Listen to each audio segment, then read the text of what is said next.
The winter damp problem was not solved with technology, it was solved with timing.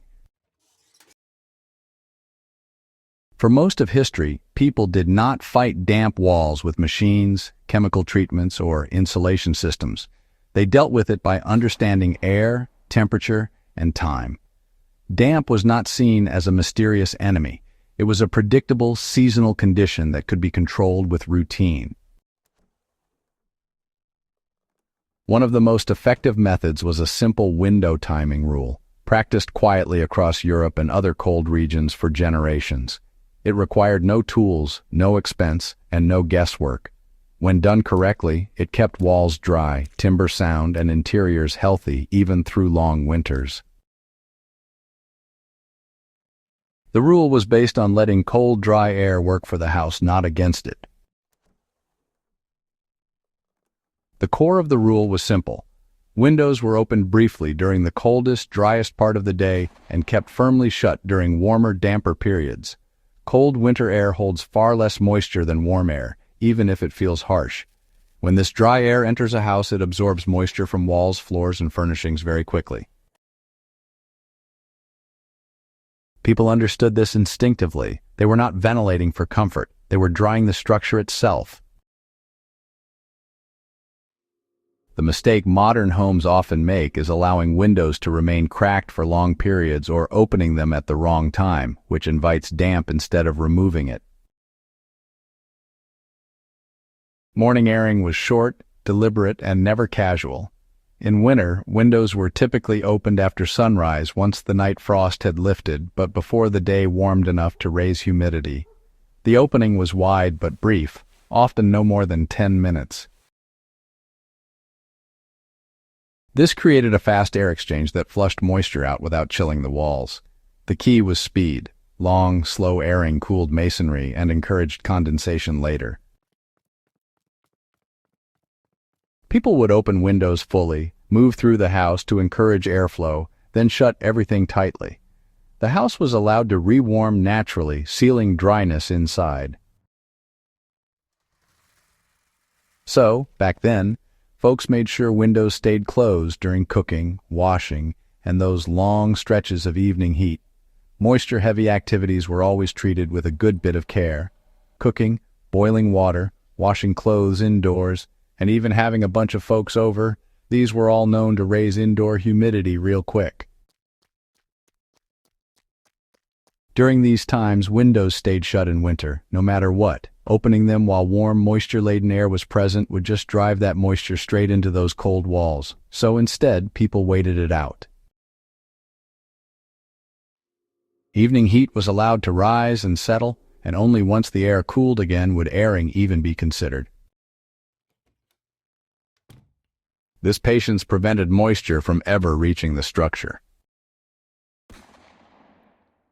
Thick walls depended on breathing cycles, not constant airflow. Traditional buildings with stone, brick, or earth walls relied on controlled drying rather than constant ventilation. These materials absorb moisture slowly and release it just as slowly. The window timing rule worked in harmony with this behavior. By introducing dry air briefly, the walls were encouraged to release stored moisture without being shocked by cold for long periods. This prevented surface damp, salt bloom, and mold growth. Bedrooms were treated differently from living spaces. Sleeping rooms followed the same rule, but with stricter timing. Windows were opened briefly in the morning after rising and kept closed for the rest of the day. Nighttime airing in winter was avoided almost entirely.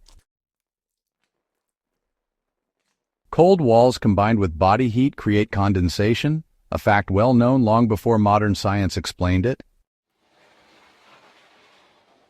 Bedding was shaken and aired during the morning window opening, then the room was sealed.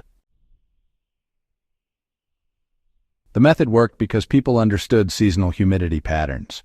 Winter air is often at its driest during clear, cold mornings and early afternoons. Cloudy, thawing conditions bring damp air, even if the temperatures feel mild. The rule, well, it was adjusted daily. On dry, frosty days, airing was reliable.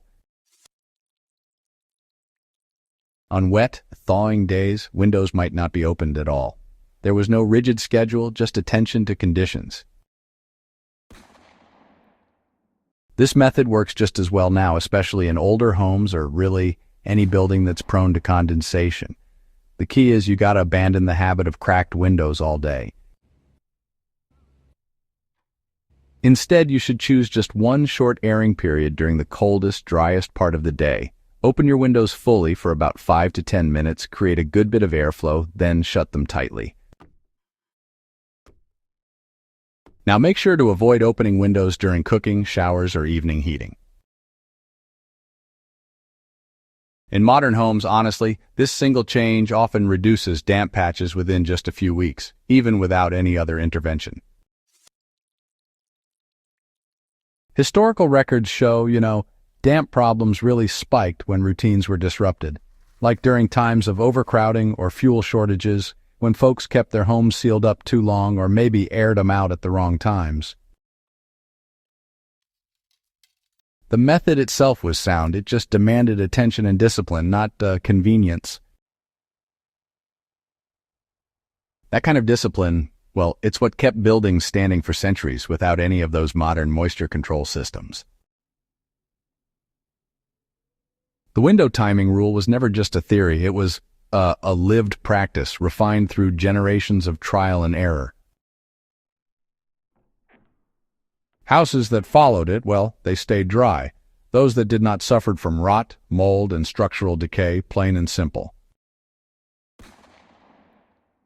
The simplicity of the method is really what makes it powerful.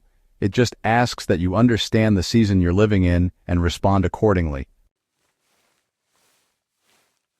If you value practical historical knowledge that still works today, go ahead and subscribe to Living Through the Seasons and share this guide with others who care about preserving both buildings and skills that modern life has nearly forgotten.